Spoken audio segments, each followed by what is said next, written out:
শুরুটাই ছিল স্পেনের চিরচেনা বল পজিশন ধরে রেখে ৬৫% সময়ে বল নিজেদের পায়ে রেখে চাপে ফেলে বিশ্ব চ্যাম্পিয়নদের। সেই চাপ আরও বাড়ে প্রথমার্ধের ৪৪ মিনিটে ডিফেন্ডার লিসান্দ্রো মার্টিনেজের ইনজুরি নিয়ে মাঠ ছাড়লে পুরো ডিফেন্স লাইনটাই যেন পরিণত হয় ক্ষততে।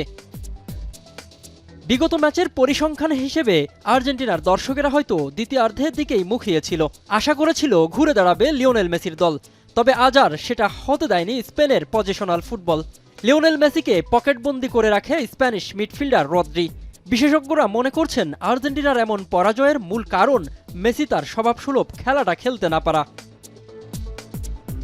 সেমিফাইনালে যেমন ইংলিশদের বিপক্ষে শেষ ১০ মিনিটে সব হিসেব নিকেশ পাল্টে দিয়েছিল, সেই টোটকাটাও কাজে দেয়নি ফাইনালের মঞ্চে। বরং চিত্রটা ছিল পুরোপুরি উল্টো। নির্ধারিত সময়ের অতিরিক্ত টাইমে এনজো ফার্নান্দেজের লাল কার্ড যেন ছিল আর্জেন্টিনার কফিনের শেষ পেরেক। ১০ জনের দলে পরিণত হলে ইয়ামাল উইলিয়ামের চাপে বিধ্বস্ত হয় আলবিসেলেস্তারা।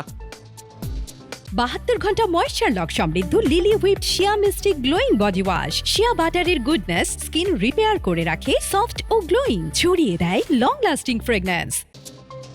অতিরিক্ত সময়ে ম্যাচ গড়ালে বলের নিয়ন্ত্রণ পুরোপুরি হারায় আর্জেন্টিনা। আর সেই সুযোগেই ১০৬ মিনিটে বদলি নামা ফেরান তোরেসের গোলে এগিয়ে যায় স্পেন। অতিরিক্ত মেসি নির্ভরতা আর বল পজিশন হারানোয় মূলত তীরে এসে তরি ডুবালো আলবিসেলেস্তেরা। তবে এত বাজে পারফরমেন্সের ভিড়ে আলাদা করে নজর কেড়েছেন গোলকিপার এমেলিয়ানো মার্তিনেজ। বিশ্বকাপের ফাইনালে সর্বোচ্চ গোল ঠেকানোর রেকর্ড গড়েছেন গত আসরের বিশ্বকাপ জেতানো এই গোলকিপার। মিনারুল ইসলাম, এখন।